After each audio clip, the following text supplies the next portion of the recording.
Hello and welcome, David Lyons. So glad to have you on FUMS. It's my pleasure actually to be here. Oh, I'm thrilled. We've been trying to do this for a while. Yes, we have. I'm We finally connect. Yay. I'm glad we could.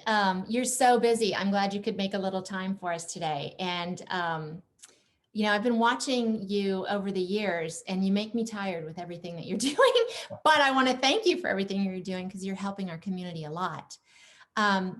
You have this amazing fitness background and you have MS, but you didn't let that stop you in your pursuit of fitness, which is incredible. Would you mind sharing your diagnosis story and maybe a bit of your background, prior to it? Yeah, sure. I mean, my background goes back since I was almost a kid. I was in the gym. I was a fighter. I was a boxer. I was in martial arts. I was not into bodybuilding until later, into about my 20s. Um, and that's another story, because they thought that I had a blood clot in my brain when I was Oh my in my God. early 20s. They said I couldn't fight anymore. I was going to become a professional boxer. And they said, you've got a blood clot and we cannot give you a professional license. So Oh, I said, okay, geez. what do I do now? I'm an athlete and I really didn't want to go into team sports because I was one of these people that likes to accomplish something on my own. Mhm. And bodybuilding was a natural to go into. But the funny thing is that was not a blood clot. If we look back, that was a lesion. And Oh, because it was so many years ago, they didn't even understand what was going on. They just blamed everything for me getting hit in the head as a fighter and said, your speech slurring, your loss of balance, right, all these things, that is from brain damage. So, right. when I look back and I say, wow, they took my boxing career away, it was Yeah, really because of MS, not because of a blood clot that was there. right. But I was always Crazy. into fitness and owned gyms and was very involved in training people and studying the body and understanding how to build a physique the way you wanted it. And I Mhm. was really a trainer, a personal trainer, before there were any certifications or anyone was called a personal trainer. I was just a guy coaching people in my gym, and they would pay me to take them into the gym Do it. and do what all of these trainers are now doing with the Right. certifications. And I think certifications are really important because they educate people. But I've Mhm. been always in fitness. And when I got diagnosed, I was the ripe old age of 47. And it was in 2006. And I was working out in the gym and I started getting a pain in my left shoulder. And it started going down my arm and was numb. And we know that feeling, that tingling, that numbness, Sure do. that pain. Originally, the first thought was because it was coming down here, am I having a heart attack? Um, Right. but Right. I quickly dismissed that because I said I don't get a heart attack. So I'm Superman, that doesn't happen. So I just kept working out, and I said, I think I've got a pinched nerve here. So let me just push past it. Several months went by, and I kept ignoring it. And of course, as MS does, it doesn't stop. It kept attacking my body to the point where I could not move my legs. I couldn't feel anything from the chest down. So, I was pretty much paralyzed. I could barely move my arms. My arms weren't working correctly. And that's when they rushed me to the hospital, but they rushed me to a cancer hospital, thinking again that I had something going on in my brain that had nothing to do with MS. They thought there was a tumor or a brain cancer. When I got to and I lived in Florida at the time, so I got to the Orlando Cancer Hospital, which was one of the top in Florida, and they said, okay, let's run a scan. They did an open scan on me because I refused to go into that MRI machine. So they put me in this big open thing and it didn't really read it correctly. So they confirmed that I had a mass in my brain. A Mm. brain surgeon comes in. He said, okay, so we're going to operate on you. We're going to remove this mass. And he said, it could be cancerous and we won't know until we get in there. And I said, Jeez. so doc, let me get this right. You're going to go and cut my head open. You don't know what you're cutting for. And what happens to me if you remove this thing? He said, well, chances are you're going to be paralyzed from the waist down because this mass is blocking Where it's everything. sitting. And it's against the parts of your brain that will control this. So you probably will be paralyzed, and there's a chance you could die on the operating table. So I said, okay. So here's my Good news. Here's the choices I have, Kathy. I die or I'm paralyzed. Really, Yeah. I mean, what are the choices that I have? And I said to him, if those are my choices, I said, you're not operating. And he said, you're crazy, because if this is cancer, you're going to die. I said, well, then I'll die. You know, I'm Taking not your going to cut my chances. head open. Well, a Wow. nurse heard this whole thing going on. And she came in and she said, Mr. Lyons, I know a neurologist, and he's one of the top in the country. He happens to work with our cancer hospital. Is it okay if I call him to come and look at you? I said, well, I've got nothing to lose. Right. Came in, he put me in a regular MRI. Of course, they drugged me up for 6 hours to get me in there. So 6 hours of MRIs, a spinal tap, of course, the blood work. Yeah, all the fun stuff. Yeah, the great things we have to go Yeah. to get this familiar. diagnosis. 5 days later, he sat me down. He said, you've got MS. I said, MS? I didn't even know what MS was. Right. I said, what does that stand for? I know what MD is. I knew muscular dystrophy because I saw Jerry on television. Exactly. I have a funny story to tell you about that later. Go ahead. I mean, Kathy, who knew what MS was? You know? No, right. Me neither. He explains, multiple sclerosis and what it does. And he said, look, Dave, you're going to be in a wheelchair. You allowed so much damage over these couple of months that you ignored this. Because I couldn't, even after all the Solomedrol and everything that they were throwing in my body to get the inflammation down, I was able to walk a little bit better, but I still couldn't feel anything from my left side. The whole side was numb. So he said, you're basically have messed up your whole body, and you're going to be in a wheelchair within 6 months. Hey, can I just say too, this guy is blaming the victim. You've done this to yourself. Yeah. He's, he said, if you would have gotten here, we probably could have stopped some of this damage, but you didn't, and who knows, is that true? Is it not true? I don't know. Right.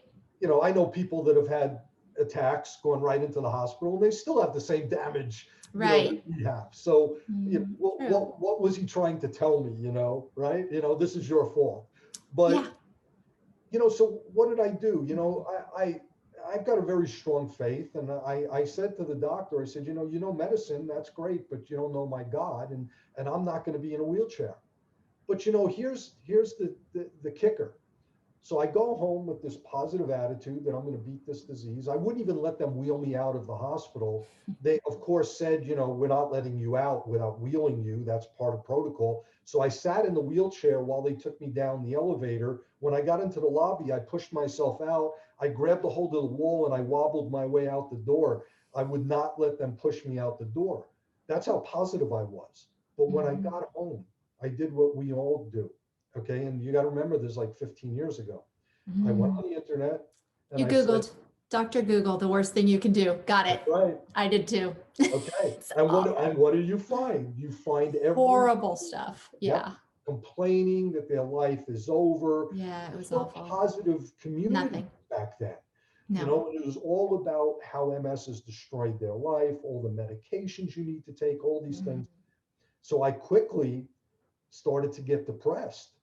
And I said, wow, maybe this doctor's right. Maybe I'm just never going to be able to do what I used to do. And slowly but surely, I became immobilized. And I sat in my room. I let my business go. I let everything go. I didn't let my body go. I went from about 200 pounds of muscle to about 160 pounds of soft nothing. I mean, there was nothing there. I just could not get myself into the gym or motivated with the way I felt and the way I was moving. Depressed. I had friends that were bodybuilders that would come over to my house and say, you've got to get to the gym. And I'd say, nope, not going. Look at me. This is embarrassing. I mean, I was a competitive bodybuilder, and look at what I look like. I can't even lift 5 pounds. I can't squeeze my fingers. I can't move my left leg. How am I going to work out? About 1.5 years of this went on. And then one day I looked in the mirror and I said, enough. I'm going back in the gym. you know, and again, because of my faith, I prayed every day. And, I knew in my heart that God had a purpose. And I kept every day asking God, what is that purpose? And I didn't get an answer, so I was getting more and more like depressed about this. Yeah. But that one day, I heard that answer, and that answer was, you're an athlete, you're a fighter, get back into the gym and slowly get yourself back, and I'll show you what that purpose is. When you said that, I just heard the theme for Rocky playing in my head. I've got that on my phone. I mean, I listen to that all the time. Eye of the Tiger and the Rocky theme. Yeah, right? All that stuff. It's motivating music. But yeah. I didn't know what to do. I had no idea what I was going to do. So my friends took me into the gym. We worked out. They were lifting me in and out of equipment. They were lifting my left leg, putting it on the leg press, kept falling off. They were holding my leg, and this went on for a while. But, within a couple of months, I started putting on some muscle again. And I went from 160 to 175 pounds within a few months. And I said, you know what? I could compete in a bodybuilding competition. Oh my gosh. And my doctors said, you're insane. You cannot do this. You need to be on MS meds. And I would refuse to take any MS meds. I never went on. So I said, I'm just going to do this. I'm going to eat right. I'm going to train, and I'm going to beat this disease. So that's the road that I ended up taking. But so I was diagnosed in 2006. It was almost 2007 and a half when I got into the gym. In 2008, I competed in a bodybuilding competition at 50 years old. That's crazy. What a story. And I didn't compete. They had a disabled division, where people wheeled you in and wheelchairs. I wouldn't do it. I said, I'm going to compete against the healthy guys. And I did. I got a nice trophy, a really big trophy. It said Most Inspirational. I couldn't beat these guys. I mean, these guys have been, training their whole lives. And but I was able to get myself in unbelievable condition with MS, and despite MS, it wasn't easy. But you know what, Kathy? Bodybuilding did not make my MS better. It actually was hurting me because I was training and pushing my body too much. So I had to start figuring out, how do you beat this disease? If it's not through bodybuilding, and bodybuilding maybe makes me look good and makes me feel better, but it's not beating MS. How do I beat MS? Yeah. But here's what I did. I started to look into exercise programs for MS. And I found a lot of these functional exercise programs, which were nice, they got you moving. And I did all of the exercises. I didn't get any better. I wasn't feeling any stronger. I wasn't really getting anywhere where I could beat this disease through that. Yes, it got me moving. And I'm not saying that functional exercise is bad. Functional exercise is great. But it was not getting me ahead of MS. What you needed. So I started to look into what I knew about the body, and I started to go back into all the years of my studying, and I have a degree in nutrition. So I went there and started putting together the inflammation part of this disease and how we get rid of the inflammation and what do we do to beat this disease. And I found through trial and error and using myself as a guinea pig, that if I utilize my thought process with specific training that I've created, that I can beat this disease. And slowly but surely, that's what happened. My leg came back, my left hand, which I still cannot feel. I couldn't do this when I first started. Now I could do this. Wow, I can do whatever I want. I can squeeze, I could jump, I could squat, I could do anything. And I'm 62 years old and I'm in better condition and more mobile and less MS problems than I was when I was younger. Wow. Why is that? Okay. It's because I had to apply specific training methods and principles of brain to muscle that made the difference between getting ahead of MS. After I did this for a year and a half on myself, I started to train people with MS. And they started getting the same results. And I was having 100% success rate. with everyone, whether they came to me in a wheelchair or whether they were, able to do Ambulatory. right. So I said, okay, this program works. And then I started creating all these different programs, and we created the charity where we're helping people, the MS Fitness Challenge, where we help people all over the world. We're in 25 countries now, helping people. I started developing training courses for people that are trainers. So I work with the MedFit Education Foundation. I wrote their MS course. I work with the National Federation of Professional Trainers, and I wrote their course for MS. So over these years, I've taken all that knowledge and I've helped other trainers to be able to work with people with MS. And I've helped a ton of people with MS worldwide be able to get ahead of this disease. That's fantastic. And helping other people really helps you, doesn't it? Absolutely. I tell them, never thank me. You give me more than I give you.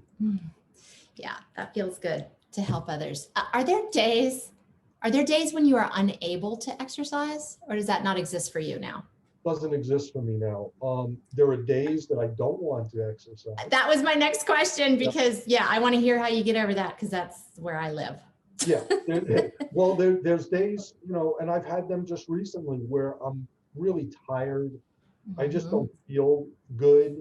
I feel like I'm weaker, and I have to get myself up and at them to do this. Yeah, right. My training methods rely on a 3-day cycle. So it's 3 days of workout, 1 day of rest, 3 days of workout. So it's constant workout.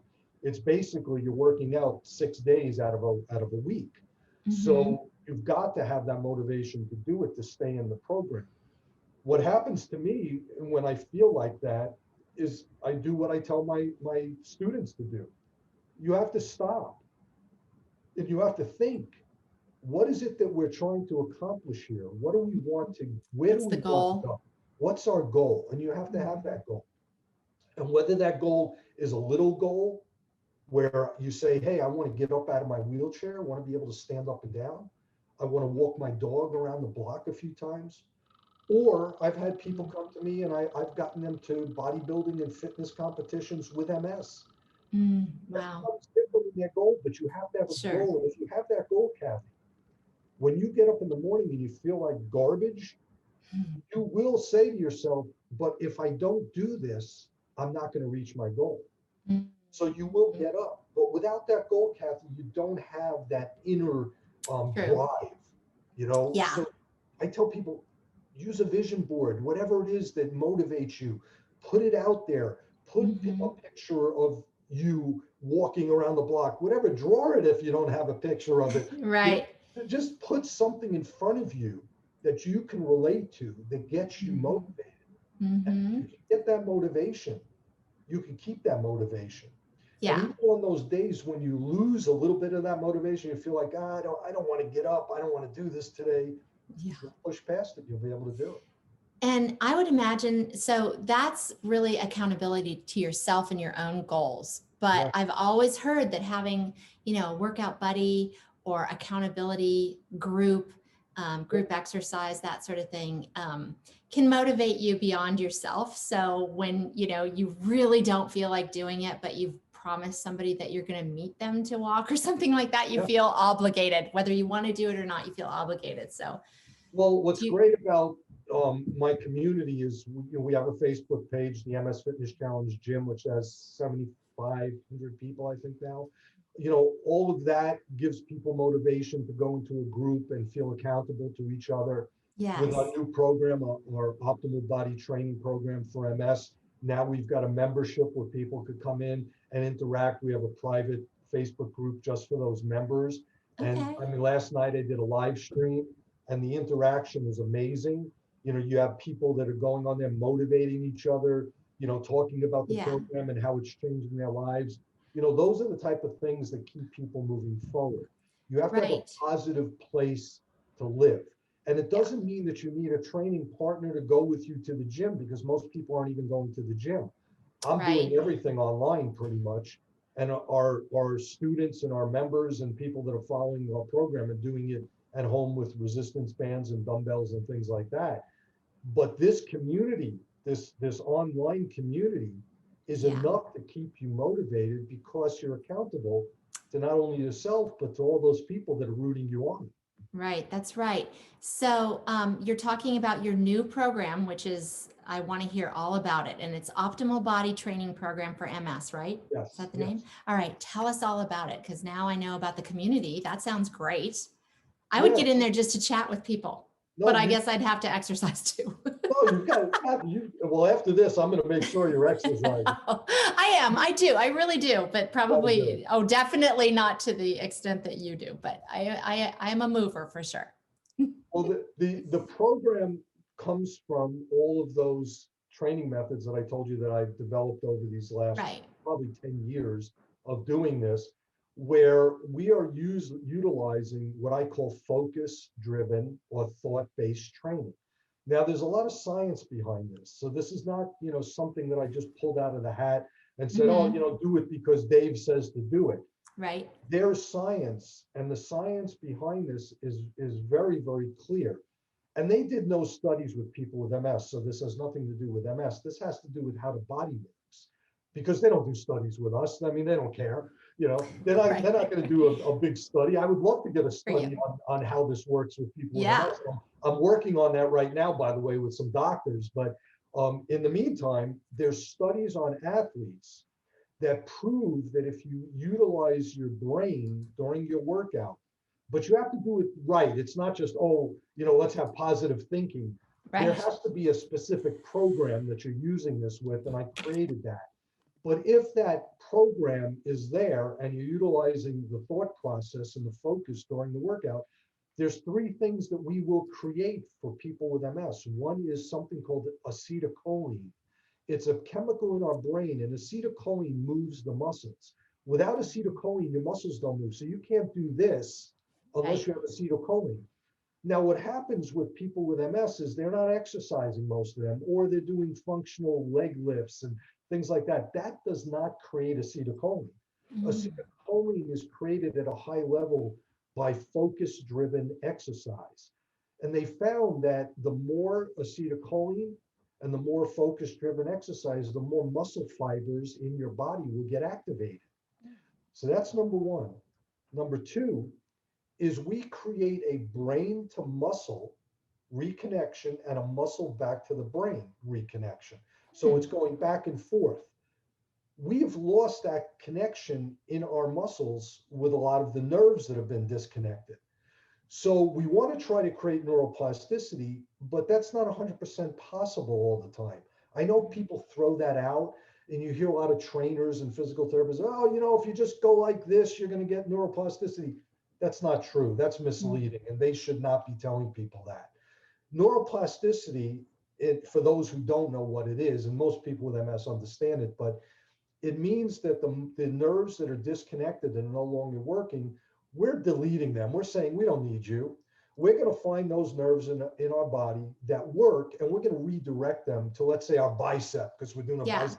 We're going to redirect it to where we want it to go. Plug it in. Plug in the right one. That's a great spot. concept, and it's a beautiful concept, and our body can do that. But it's not an easy concept or an easy process for the body to do.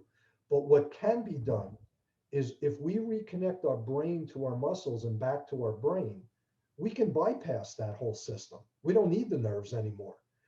That is that is a scientific proven that you can use your brain to move your muscles beyond the nervous system. And then the third thing that we do create is neuroplasticity. The way that I train through my clients or my students or my members of my program is through getting neuroplasticity to happen, because we're forcing that to happen. So we're forcing these three things in our body to happen to the most our body can do. And everybody's different. We're a snowflake disease. So, what works for me maybe will work better than for somebody else. But I will tell you that we have had 100% success rate with everybody that has used my program, to the extent that they're able to do more than they were able to do before. Now, there's nobody that can say that in the MS community with these exercise programs. unfortunately, a lot of the programs out there are designed by guys and women that don't have MS. So they're not understanding really that these functional exercises are nice and they're good to get us moving, but they're not going to get you ahead of MS.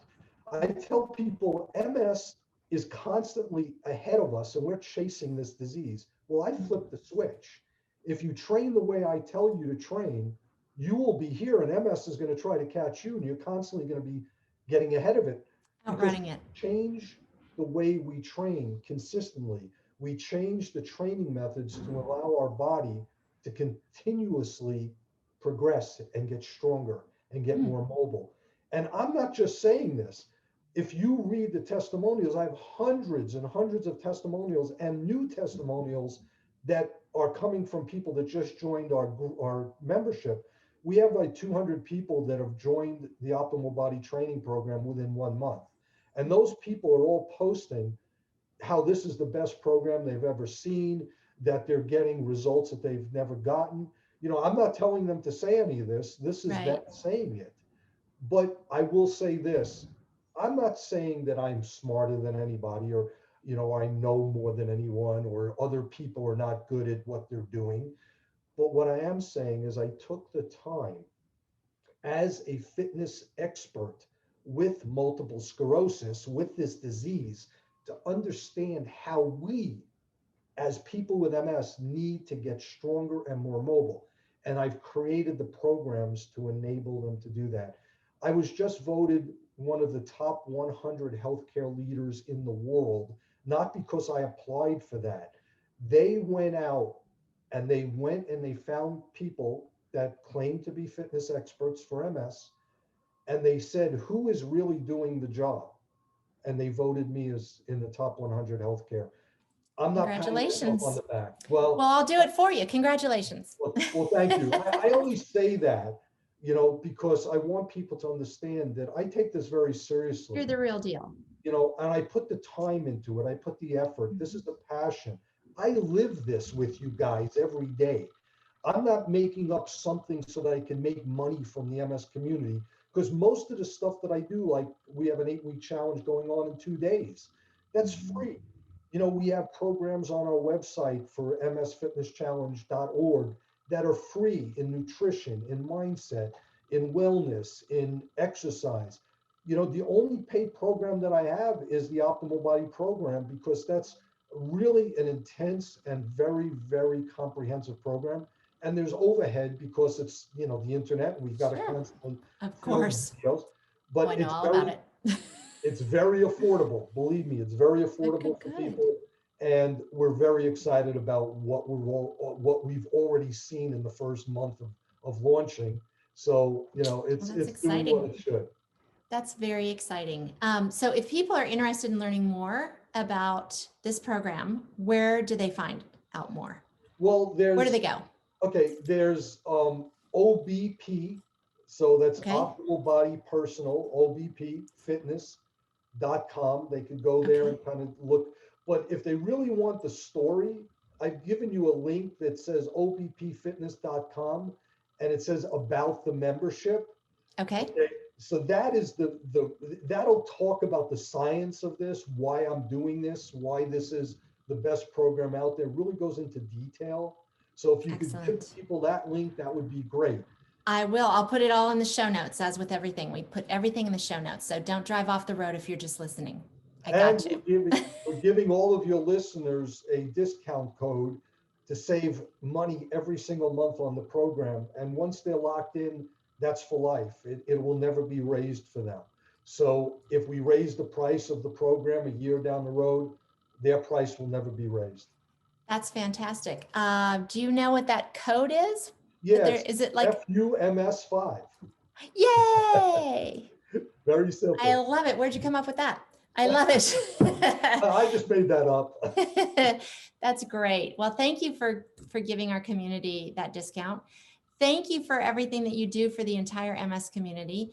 Thank you for being here with us today. Really super appreciate it. And before you go, We here in the FUMS Nation speak to this stupid disease as it deserves every day. We tell it FUMS every day. So if you would please, David Lyons, lead us in our salute to MS. Are you ready? I'm ready. On three. Ready? 1, 2, 3. FUMS. FUMS. Perfect. Thank you so much. Really appreciate it. Thanks for having me. It was a pleasure. Take care. Bye-bye. Bye.